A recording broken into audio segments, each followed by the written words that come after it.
What's up? I got Quentin Henry on today. How are you, man?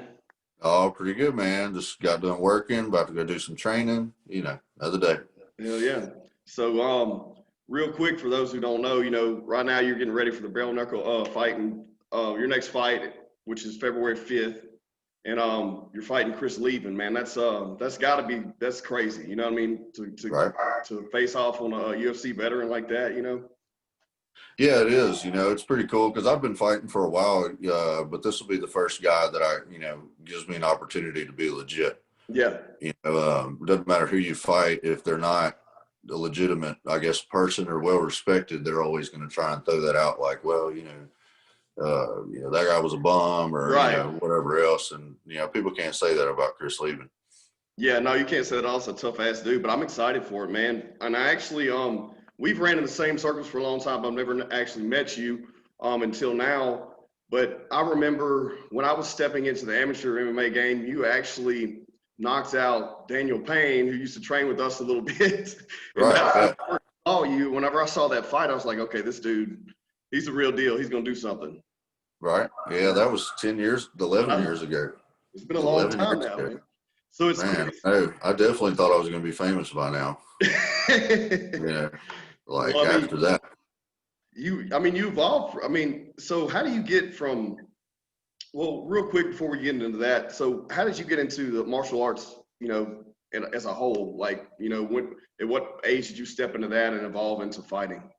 I started doing martial arts when I was 4. My dad did martial arts. My brother, my dad did it pretty much his whole life, fighting, boxing, different things like that. So it's just something I've always done, when it wasn't football season or basketball or soccer or whatever else, we were training. It was kind of just something, I guess, to keep me busy when I was little, but my dad also, that's what he did. So it was a lot of what we did at the house, my dad didn't, some dads like love hunting and that's all they do. Well, my dad loves fighting. So, that's what we did a lot of. And, so I just grew up always training, always fighting, working out. And I never planned on, I'm going to be a professional fighter growing up type of deal. I always, when I was boxing, when I was little, I liked going and competing in tournaments and stuff like that. Yeah. But the idea that I would be making a living doing it was never, what I thought was going to end up happening. It just developed from there. When I was about 15 or 16, my dad had opened up his own gym doing Jiu Jitsu. And then that was about the same time MMA started getting popular around here. And we started having the ring ruler shows and those. And that was probably, I was 20 when I knocked out Daniel.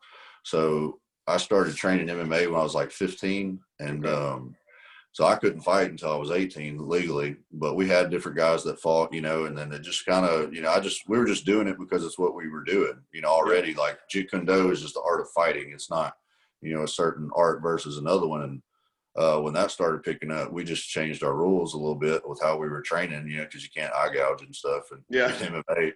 Yeah. So we swapped that up and then we just started doing it, and it was just something that we turned out being pretty good at, and we're like, damn, so it just never stopped from there. Well, it's interesting because the game itself has evolved so long since you were, since that instance, it's been like 2012 or something. It's been a while, and to now, what made you decide to step out of MMA into a bare knuckle? Because, man, to be honest, I respect the hell out of you for that, because I wouldn't even do that. I was in MMA for a while, but to take the gloves off is a whole other fucking ball game. Yeah, it is. There's pros and cons to it. You're going to get more cuts, things like that. The superficial damage, as far as like getting hit with a bare fist, hurts more than an MMA glove. But as far as like internally, it doesn't rock you as bad. Okay. So as far as like, I'm sure you've been hit really hard before where you're like, hold on one second. Lost your video there. Yeah, sorry. My coach called me. Sorry.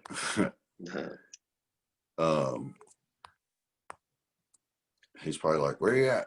I'm supposed to be running. I'm supposed to be running right now. I didn't think I was supposed to be him. But yeah. So where was it?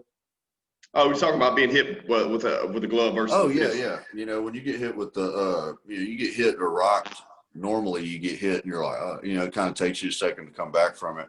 And I mean, granted, maybe I just need to get hit with a good enough shot to feel that way in bare knuckle, but yeah, it's kind of hard to explain without getting hit. Now it does hurt more, and there's a little more dangerous as far as getting cuts and incisions and stuff like that. But and you got to worry more about breaking your own hands is the bigger deal than something you ever think about in MMA. So, it fits my style because I was never the guy that went in there and just started throwing crazy shots. I've always tried to show I don't throw punches that aren't going to work.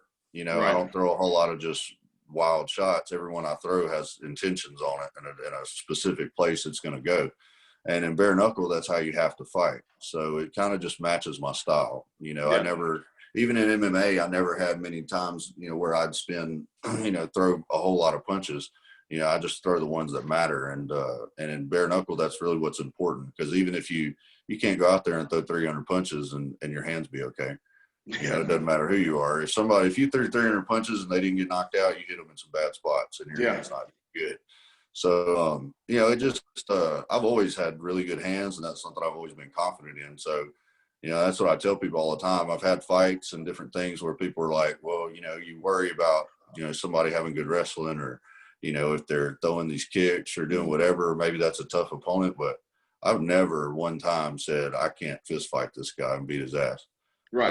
So, fist fighting is a completely different game. Of course. And in the bare knuckle, they let you explore that. You got Floyd Mayweather and these guys like that. Floyd Mayweather would have never went 50-0 with the type of rule set we have in BKFC. No, no way. When you can grab and clinch and stuff like that. I mean, in a Mayweather fight, as soon as you touch him, the ref's like, oh, yeah. And that's not a real fight. But in bare knuckle, as long as you're throwing, they don't mess with you. And that just turns it into a whole different game because a lot of times in boxing, you don't think about your size or your strength or things like that. But when you're having to manhandle another person, that becomes a factor. Yeah, of course. And I mean, if they're not training for any clinch game, they're just training just to box, then, that's a whole nother thing, Yeah, I mean, when I train outside of boxing, I don't train specifically to be a boxer. I train to be an athlete. Right. So I mean, I'm training all directions, all angles, all ranges of motion, and when you grab a hold of me, you fucking know it, and that's the deal. So when we're in there grappling or he wants to clinch up, he's going to realize real quick what it's like when a grown man gets a hold of you because I'm not an average person. I train way different than a lot of people, way harder, and if he thinks he's going to come bully me or do something like that, then I'm so excited for that because that's not going to turn out how he thinks. Well, let's talk about that for a second. How's your training camp evolved from MMA where it's a really, really open range camp where you're having to focus on each skill set separately, and to moving into this, how's that changed? And it's easier, really. There's a whole lot less to think about. I get to spend more time on just training me physically than training specific technique type stuff, if that makes any sense. No, it doesn't. So you can only do technical boxing for so long, an hour and a half, or whatever. But then after that, it's time to get to training. When you're doing MMA, it's like, all right, well, now I got boxing, and then let me go do Jiu Jitsu, and I need to get some wrestling in and all that. And then, in bare knuckle boxing, you can just focus on that. Yeah, I mean, I think, and especially with MMA, there's always that one spot you don't enjoy. I never really enjoyed Jiu Jitsu. I mean, I respect the hell out of it, but I didn't enjoy it. I own a Jiu Jitsu school, so I love Jiu Jitsu, but it's there's not a whole lot. I didn't get a lot of I guess adrenaline from going and doing jiu-jitsu competitions type of deal. I did a couple of them and won, but it just it didn't get my hamster going, and that's kind of where the MMA and the bare knuckle boxing come from. People try and act like fighters are so much different than everybody else, but at the end of the day, we're just like that person that's going skydiving or racing that fast car, or those type of things. That's the reason you do it, is because it is scary, and it is, you get that adrenaline in there. So, that's one of the reasons it's fun to fight, Chris Leben, because he is a guy who's potentially can do something to you, Yeah. so it's that fear in there that makes it better. It's not the difference in me and some people, the fear makes me better. Right. And, that's the difference. So, I'm excited. People are like, were you worried about, Chris Leben, his name and this and that? I'm like, no, bro, like that is like gas on the fire for me. You're not. Yeah, dude. I mean, you look at, the opportunities, you know what I mean? Coming up, Right. getting into this organization and then moving up so quickly and getting an opponent like that. And he just announced that he's going to retire after this fight, right? So Right. how does that make you? I mean, does that change your mindset any? Like, well, I mean, you got to look at it as, there's a guy that's going in there. This is his last fight, so he's not going to leave it out there. You know what I mean? He's not going to just give up or whatever else. I mean, he's going to be putting it on. What else has he got to save it for? So, there's that factor in there for him. I don't feel like I've really got anything to lose in this. I feel like I'm a better fighter as far as technically and athletically. I mean, he's even said on paper that this is a bad fight for him. Yeah. And I agree. Yeah. But I don't. When you got the weapons that Chris Leben has, you're in any fight at any time. It doesn't matter who you're fighting. Yeah. And that's what's one of the things that make him, such an exciting opponent, because there's plenty of times you can get the guy hurt, and you've seen it. He'll be hurt and just fucking drop somebody just out of nowhere. So, he's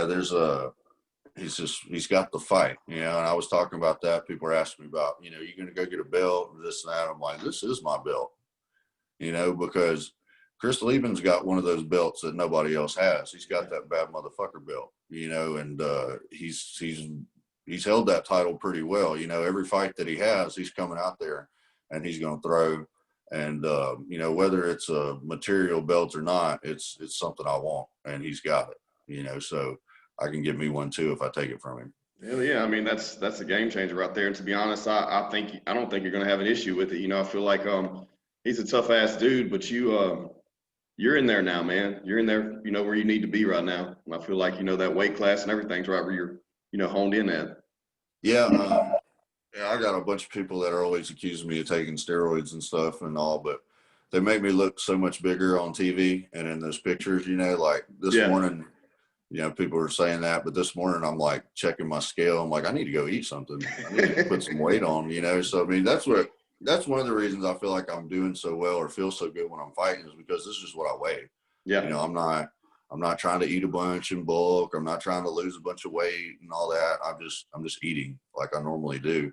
And I'm working hard enough in training camp. My weight's staying where it is. So that was a big thing when I used to fight MMA, is that, you cut so much weight trying to get there, and it just kills you. And, so not having to worry about that either is a huge deal. That's usually the worst part of training camp, is just cutting weight. I mean, it's mentally and physically draining. Even like people say, well, you put the weight back on. You don't understand. Like that last fight, I cut 30 pounds for. This is a few years ago, and just the next day, like you put on 10 or 15 pounds immediately within that 24 hours. Right. Still drained, man. I mean, you're drained. Oh yeah. I mean, that's a lot of that has to do with your glycogen levels and things like that once you cut weight, or if you cut a bunch of water and stuff. So, and a lot of it's just being dehydrated. You can put on another 10, 15 pounds right back, but it's not actually in your cells. Yep. It's just in your body.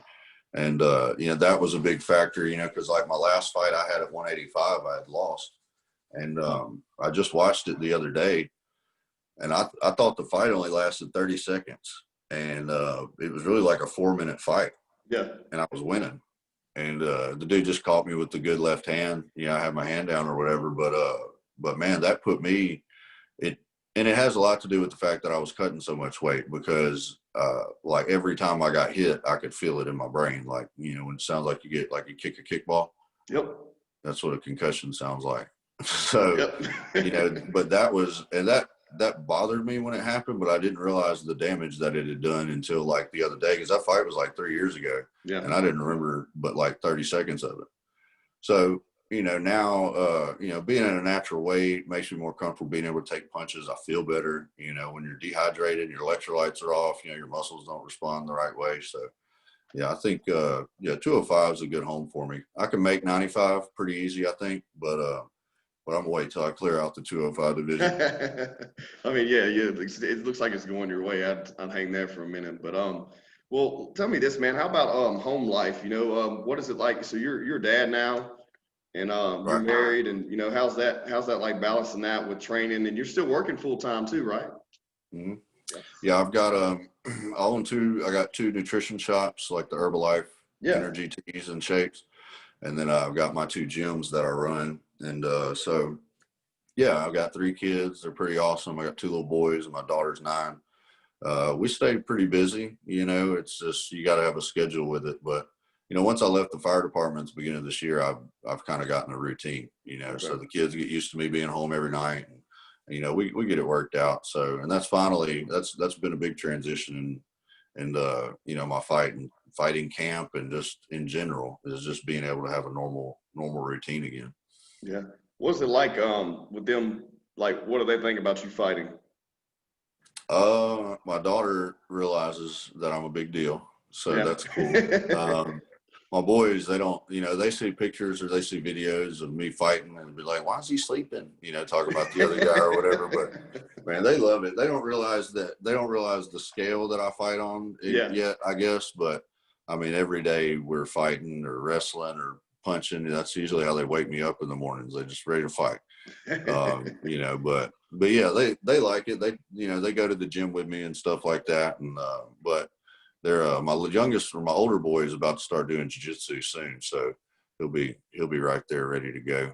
My That's little some. one, that's the one that's a hellion, man. Just he's only 1.5 right now, but man, he's thick and he's wild. Hell yeah. Well, it's funny because you know you said you started off martial arts early, but most of the people that are our age didn't get into you know MMA itself until you know they were in their later years, and they Right. may have one base of some kind of martial arts experience, but a lot didn't. Like for me, it was just boxing. You know, for other people, it may not be anything at all. They just step in. But it's interesting now because with jiu-jitsu being so popular, but also something that's a necessity now for MMA, I think it's a really good base for any you know kid to start out in. Yeah, definitely. I've got like a boxing program and stuff, and I have a lot of people that will ask me, you know, well, what do I need them to do? And he's like, if you can only pick one, jiu-jitsu is probably what you need them to do. Yeah. You know, because you're looking at for kids, it's about self-defense and being able to take care of themselves. And you know, the odds of getting hurt are so much smaller in a jiu-jitsu match if Right. you're grappling somebody in close contact versus somebody throwing a wild shot and knocking you out type of deal. Yeah. You know, they have more control in that situation. So, but yeah, I'm like, yeah, most people didn't. And that's a big disadvantage to some people. You know, I've got some guys that'll come and ask me, they're like, yeah, bro, I'm ready. I want to do bare knuckle boxing, this and that. I'm like, all right, man, well, how many fights have you had? And they're like, Yeah. none. Shit. I'm like, none. And you're just going to hop up in here and bare knuckle box with guys like me who've been doing it for 15 years? Yeah. You know, and that's one of the funny things about males in general. You know, there's so many guys out there who are like people on the internet who like call me out. Like, who are, like, I don't even know who they are. Yeah, man. Where they talk about they're going to, you know, they whoop my ass or this and that. I'm like, you don't even understand that there's levels to this. Well, of course. You know, I offer them too. I'm like, I'll give you $5,000, $5,000. Show up at my gym, we'll fight. Yeah. If you beat me, you can have it. Yep. And ain't nobody taking me up on the offer yet, you know. But there aren't people challenging LeBron James to a game of one-on-one, you know, or a dunk contest type of shit. Like, don't be coming in here. I'll put these dick beaters all over your face. I mean, I agree. I mean, it's ego? It's an ego thing, man. And you know, to me, it's like you always seem like a humble guy. You tell it like it is. You know, like, hey, I'm gonna fucking fight you. Let's do it. You know, I'm not gonna talk any shit. We're not gonna go back and forth. And it's like with you know, growing up and getting in those fights, you know, and getting in bar fights and shit like that. Those guys are probably you know in their mid-30s now, got a little beer gut, and they still want to talk shit, thinking there's you know, it's not the same. You know, it isn't even close to matchup. Yeah, and it's like I don't even get mad at them anymore. They just, you know, like I had a guy that I'm friends with. I know him, and he said something about fighting, and I was like, dude, we can fight anytime you want. And he's like, well, I might not beat you, but I promise you never been hit this hard. And I'm like, one, you won't hit me, you know, and two, I've probably been hit harder. I promise you. I've trained all over the country with some of the best fighters that you never even heard of. I've been fucking hit hard. I promise you. But, you know, but people don't get that. You know, I'm not going to go out on the pipeline and fucking weld like somebody else, you know, out there. give me a year to practice, I might, but Right. you get a year of training, you still ain't whooping my ass. That ain't happening. No, It's a whole different deal. It really is, man. And now it's it's become your career. That's something that you can't, people that don't take that serious. I mean, but you're always going to have those people that talk shit, you know what I mean? Oh, yeah. There's no accountability behind this keyboard, So No, it's like, not at all. I just get tired. I don't even read any other stuff anymore. I'm just like, all right. You can't, man. You can't, because it's like that one, you may be having that bad day that one day and you fire off and it's really not worth it. It's kind of like, yeah, and then you waste an hour of your day fucking arguing with some loser in his basement, Yep. Come on, man. Well, so on another note, man, what's been your motivation, moving forward, and because the ups and downs, and everybody's had a rough year in 2020, and then the ups and downs of the MMA career to transition into this, and then also your gyms and your day jobs. Like, what's been your motivation to push forward, and because you seem to be a pretty on point guy, no matter what's going on, you're still moving forward, and that's something that people need to hear about. Well, there's always saying, I always tell people, they're like, I don't know what you need to do next, but standing still is not the answer. As long as you're moving and you're going, you can pick up things along the way. And that's kind of just how I roll with things. I can't stop. I learned a long time ago that life has highs and lows, and it depends on how hard you take the lows, depending on how long they last, type of deal. So,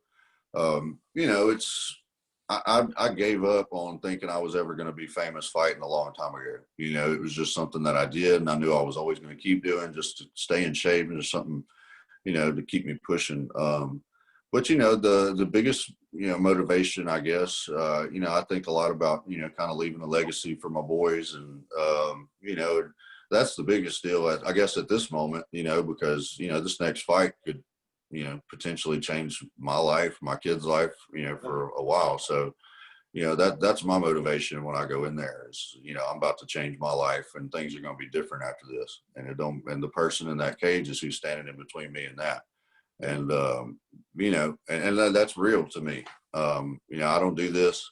I don't make a shit ton of money. I'm not rich, but I take care of my kids and my wife, and I want them to have things, and I want them to do things. And the only way for that to happen is for me to win. And, if I go in there and I'm spending all this time training and fighting, and, I'm sacrificing a lot too, but they've been, my wife, my kids, my family, they sacrifice with me. I come home every night and have to heat my food up. Yeah. You know what I mean? Because by the time I get done training, my kids already ate. They're not going to wait till 9 o'clock, which that's fine. I get it. But at the same time, they don't have me there sitting down eating with them.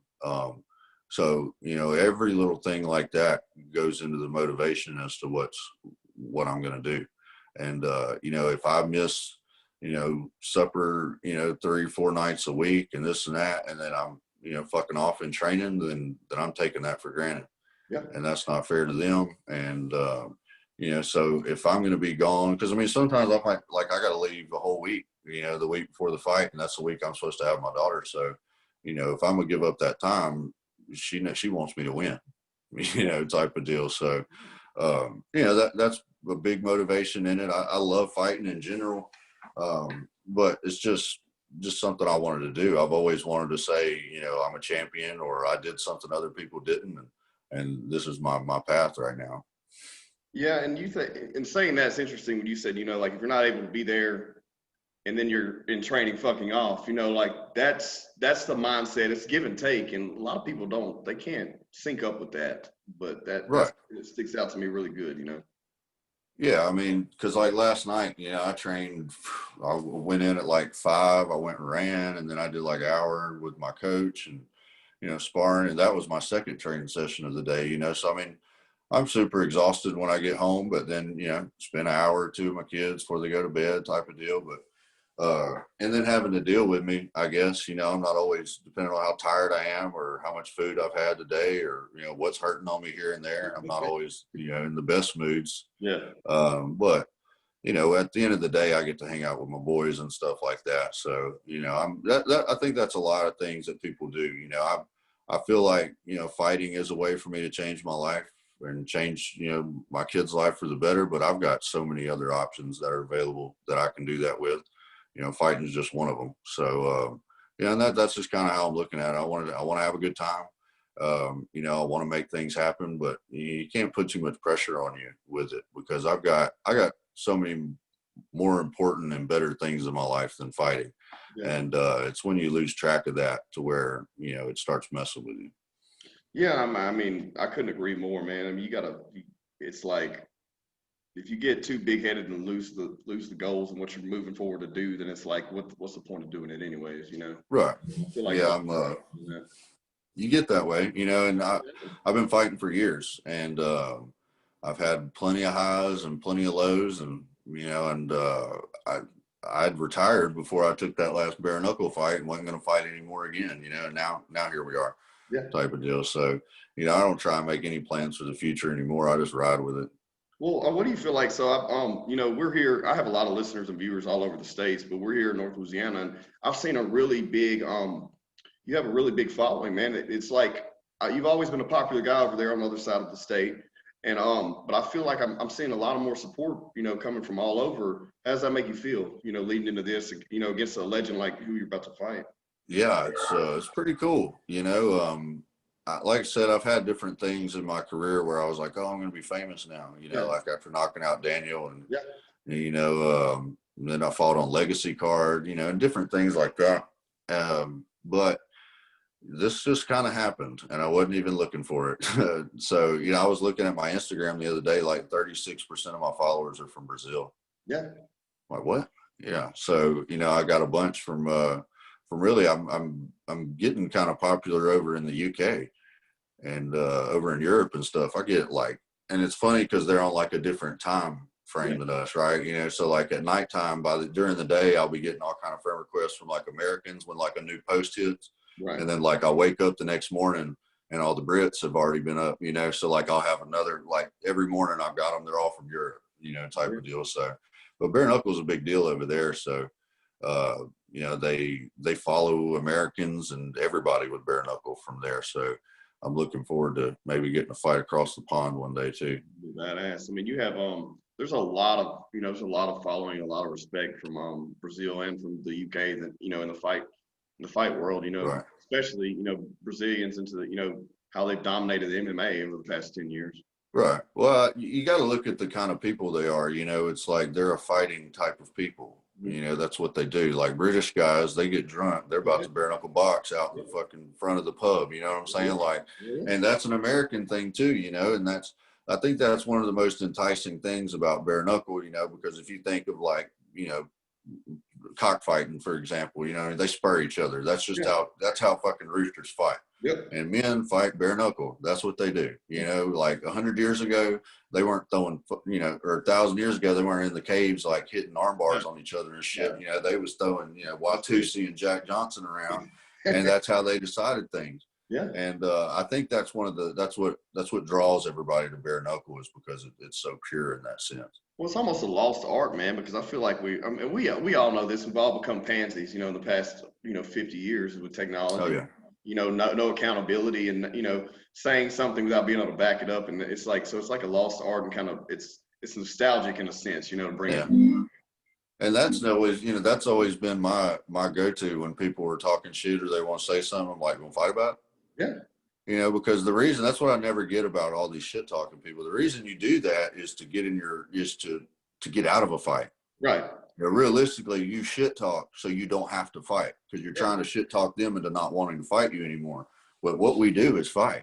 Yeah. So what's the point of me talking shit the whole time if I'm going to end up fighting you anyway? You know, like, I agree. and that's my deal. You know, people start saying something like, bro, let's just fight about it. Yeah. I do it all the time. It's completely okay for me and you to fight about it. But be over, and we can be friends later, you know, or you can carry right. And I think that's why I resonate with a lot of people, because I don't do that shit. And you know that I'm just, what you get is what you get. And you know, when I come out and I'm excited and I'm hollering and I'm doing it, that's just me. You know, that's what zone I'm in. I'm not coming up with some character. You know, I'm not like that when I'm not at the fights. You know, it's just something that happens. It's just you know, zone you get in type of deal. But you know, you got these guys that try and just have these characters, and all the time they're a bare knuckle fighter and they're badass, and you're not going to talk to them like that. You know, and I just hate that so much. I can see it in people. I can like that's why I don't like going to MMA fights anymore. So like I can Man, come I over don't there. either. It gets you in a different Yeah. mindset, you know. Every time I go in there, I see about 10 people I want to slap the shit out of every time. And It's I'm like, ones okay, that you are, just, that are and it's entitled. just the way they walk and the Yeah, way that I'm like, dude, and really they're just insecure, but I yeah. just get tired of seeing all that stuff, but it is what it is. Sometimes I'm an old man and I let things bother me. And then sometimes it's like, fuck it, like, man, I sound old, but Well, I mean, but the proof's in the performance at the end of the day, you know. No matter how much shit you talk, at the end of the day, when that fight, when the bell rings, it's the proof's right there. All the shit talking yeah. anymore. Right, and that's what I've had a couple people, not many people really talk shit to me before a fight. Like the last guy put some stuff on Facebook or whatever, and people are like, "Oh," I'm like, he's not really talking shit. He's just kind of sell the fight." But Yeah, I've had people that like literally talk shit like to piss me off type of stuff, and that's not a good idea for them. Like, my biggest problem with fighting since I've started is I don't like to actually hurt people. yeah, Like I'm fine with beating you, but I don't want you to be seriously injured or whatever. And, but once you make me mad, I don't fucking care anymore. And, once that's gone, you're in trouble. And, then it's like, I'm willing to hurt myself to hurt you. And that's not a good place to be. no, it is, man. Not especially. I mean, no, I agree. But hey, shit happens sometimes. Right. Yeah. Like that last guy handed me some coins right before after the weigh-ins and said, this is for the boatman. Oh Like, man, so I could cross the river of Styx or whatever. I'm like, okay, this dude just tried to play me. Like, all right, I got you. I got you. Fucking coins, all right. But that kind of irked me type of deal. It wasn't like, oh, he's going to kill me. yeah. I don't know what he thought that was going to do, but it did not turn out the way he planned. I promise you. Me bouncing him off his dead body and giving him back to him was not how he saw that story ended. Well, what's real quick before we move on to the next thing, and I'll wrap it up here in a few. What's something that we talked about your training's different now and it's a little easier, but what's something that you think's a good foundation, what you're doing on a daily basis or weekly basis that's really, keeping you in tip-top performance shape, you think? My diet is a big part of it. I eat pretty clean. I do, I don't even know what it's called the way that I eat, but I do a lot of intermittent fasting, things like that. I take a lot of supplements for like my organ health. That's probably been a big difference in the past year that I've noticed. I do like a liver detox once a Yeah. month. I take, all kinds of, stuff for my kidneys and endocrine system and all that. So, that's made a huge difference in really just having a routine to where I can train at a certain time every day, have that ahead of me, because I'd spend at the fire department, you're gone 24 hours, you swap shifts, you might be gone 72 hours and you're missing a third of your life. Yeah. It's three days out of every, I guess 9 you're there. So a third of your life you're gone. So, that I think that's made the biggest difference is just I'm able to control and I'm not a very I guess I don't have a good memory. Like I lose track of shit. Like I leave a snail trail everywhere I go. I never, that type of stuff. And Yeah. having a routine lets me be able to, I guess, fix that. I'm not everywhere. I used to have to live out of my truck. I had all my stuff at the station and I had my stuff at the house and, but now it's just, every morning I get to do the same thing.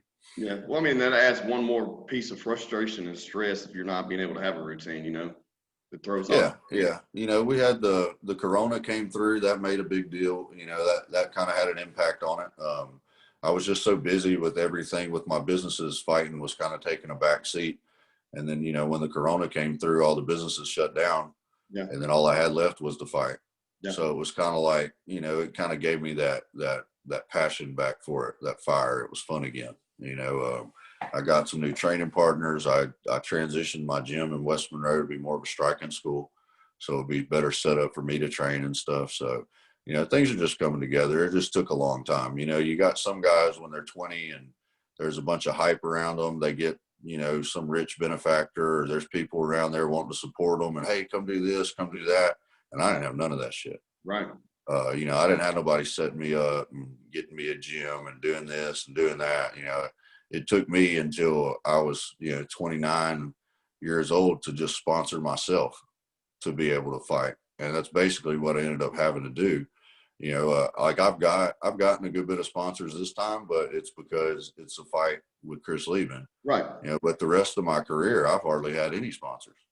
No local, you know, not really any local sponsors, not anything to really make a big enough difference to where, you know, you can afford to take off work to go, you know, train or do whatever you need to do. So, you know, that's a big deal. It took me a while to where I'm not dependent on anybody else. And it's just like, you know, if you're going to run for politics, you know, you got to be independently wealthy or you owe everything to everybody else. Yeah, so you change your style, you change your, you know, mindset.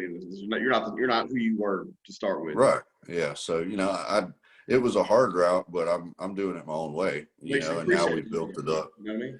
Well, you got a lot of people who just move, you know, they'll go to, which I mean, I could have went, if I went over to Shreveport and was training with Andrea and them this whole time, I'd have probably had a better chance of getting the UFC. Of course. You know, because there are people talking to them. Yeah. And, you know, that's people like, you need to move to Vegas. You need to do this. Well, one, I got a kid. Right. And I'm not leaving my kid. So, and two, I don't believe that I have to go to those places to be the best in the world. I see a lot of like American top team guys, for example, they have great boxing. Yeah. But it's just straight traditional boxing. Yeah. And that's there's a way to beat that, you know, and what I do isn't like what anybody else does. So why am I going to go to American Top Team and have them turn me into Dustin Poirier or whoever else, you know, and every one of them has the exact same style. And, you know, not that Dustin Poirier is not a great boxer, but if you're going to do traditional boxing, it doesn't work against somebody who's not doing traditional boxing. Agreed. So you take the Gaethje Dustin Poirier fight, right? Even fight. You take Eddie Alvarez and Dustin Poirier, even fight. Straight traditional boxers. They all three have really great hands. What happened when you put Poirier against McGregor? Yep. Or you put Poirier or Alvarez against McGregor? It's a different style of fighting. And, you know, I'm not trying to go copy anybody else. That's what they're asking me. Like, what are you working on for this? What are you working on for that? I'm like, bitch, what are they working on for me? Because ain't nobody found the answer yet. Yeah. You know what I mean? So I'm just going to keep doing what I'm doing until they got an answer for that. And then, you know, we'll swap stuff up. You do have an interesting style because, you know, you still implement that overhand right, but you're in tight, you know, when you slip those punches. And that's something that's interesting, you know, because a lot of people that utilize the overhand are doing it blindly, but you know where it's going to land when you throw it, you know? Right. Yeah. You got to have contact on your opponent the whole time. You know, if you don't see it, you're not throwing it, you know, but I throw from different angles. I move a lot. My style depends on my footwork. And when I train everybody or tell them, if you don't have footwork, you can't fight. And, you know, there are still people who are getting to the top tier level and they don't have good footwork. And it's just because they're tough or, you know, that shit's only going to carry you for so long. You know, they were talking to me about, you know, all the wars Chris has had and this and that. And they're like, you know, how are you going to, you know, how do you stop a guy like that? And I just said, well, Anderson Silva did it. Yeah. You know what I mean? And it's Uriah Hall did it. He did. You know, and he's a unique fighter. You know, he has a unique style. Right. You know, there's a certain way you fight Chris Leben, and it's not his style. You don't fight the way that he fights. You know, you're going to end up hurt. You know, like him and Dakota went 5 rounds, but I guarantee you Dakota didn't feel like he won after that. You know, so, you know, that's the deal. And I'm excited to get to show that to people because, you know, there's always been things I've done training and fighting, you know, like I don't keep my left hand up a lot, you know, and I throw from different angles. My hands are in different spots, but everything has a reason. Yeah. It's not like I'm lazy or I'm doing this. It's things that I'm seeing. There's a reason that I'm coming from this angle or my hands down because you can't fucking hit me, you know, and why should I hold them up? You know, sometimes I might be holding them down just so you'll throw a punch at me for me to throw back at you, you know. So I'm ready to show people that. And I've never gotten the chance to, you know, my first bare knuckle fight, we just kind of brawled.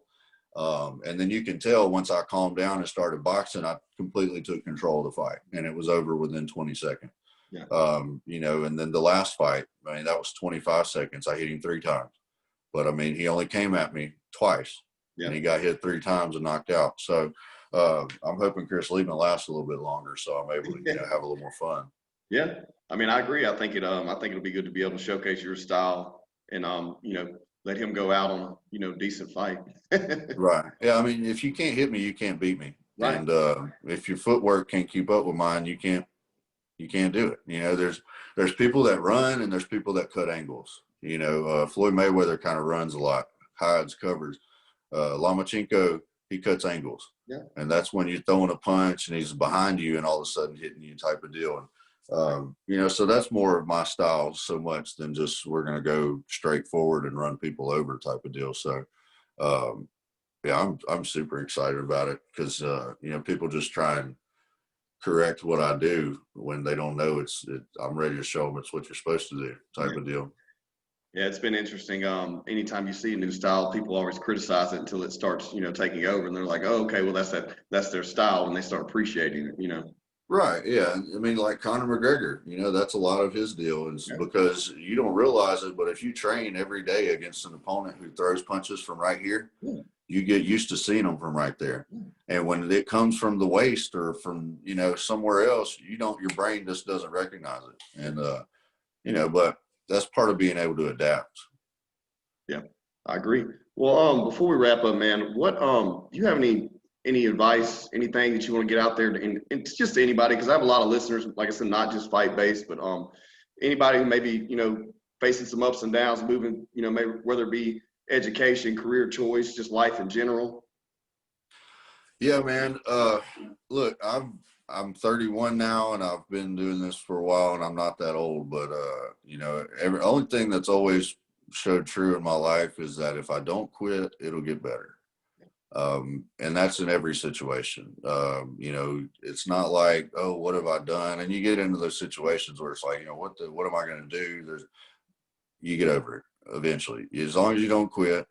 You turn around, look up, and then it'll be 6 weeks from now, and you'll be like, damn, remember when I was like crying in my room and I was all upset, you know, and then, vice versa on that. You gotta appreciate the highs as much as you do the lows. You know, there's a lot of people who take the highs for granted, and then all of a sudden they're back in the low again. So, you know, when you are riding that high, realize it ain't gonna ride forever. You know, whether it's money or something, there's always a curveball that can come around. I used to sit around and think that, you know, when I slow down and when life slows down and I'll be able to get a handle on this. But that's not how it works. It don't ever fucking slow down and it doesn't ever stop. So you just got to be ready to go with it. But it's fun if you enjoy it, you know, and that was, you know, as a younger guy and a lot of the torment and drama that I dealt with in fighting, you know, there were so many times I was just like, I'm just going to quit. I'm just going to quit. I'm done with this shit. You know, even before my last fight, I was telling them that because I just had so much crap go up and down with you're fighting now, you're fighting here. And I'm like, man, look, y'all don't do something quick, I'm going to have to quit. I was like, because I can't pay the bills with training. Right. And y'all have, you know, fights and stuff. But, you know, I stuck with it. You know, I put too much in it to stop. And then, you know, here we are. You know, I haven't exactly made it to where I'm going to be, but I've made it further than I ever have been. Yeah, I agree, man. I think, you know, you said that embracing the lows, man. Everyone embraces the highs, but if you don't respect that low, you never, I mean, the high don't really mean much, you know?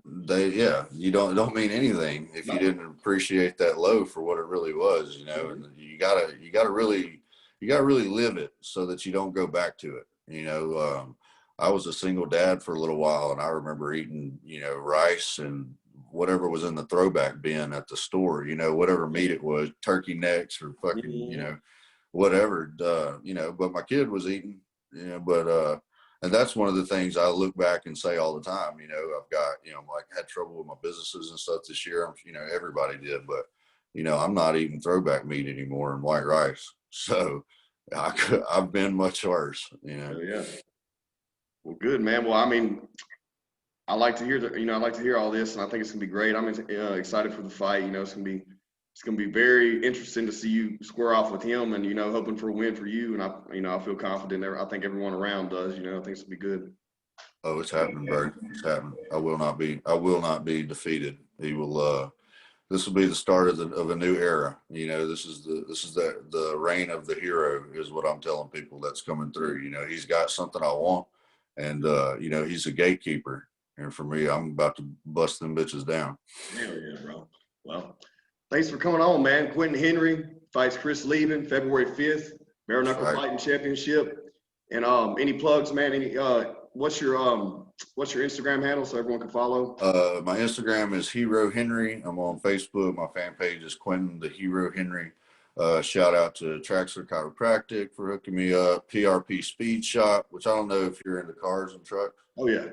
Okay, well, we got the sponsor is a buddy of mine. It's PRP Speed Shop. He's got like a $400,000 dyno in there, like a 4-wheel drive. It's like the baddest dyno like in this part of the country. But they do all the tuning and stuff like that. But I got an old 88 Ford. I got an old motor I took out because the motor blew up. And I got a new one to put in it and stuff. They're about to get all that fixed up for me. Okay, nice. So check those guys out on Facebook. My wife, Aubrey D, my mom, my dad, you know, the rest of my family, all my teammates, you know, big shout out to my coaches at my gym. You know, they've been stepping up a lot, helping me, you know, because I can't exactly be there every day to coach. So, you know, I got some really good guys in my jiu-jitsu school that step up and help me out with my kids program and stuff. So, you know, there's plenty more people that I could help, you know, and that's kind of the thing when I tell people, you know, those people that I'm friends with and, you know, like we had that last fight and I'm like, hey, bro, I think we're famous now. Yeah. You know, and it's not a I'm famous, it's we're famous. Right.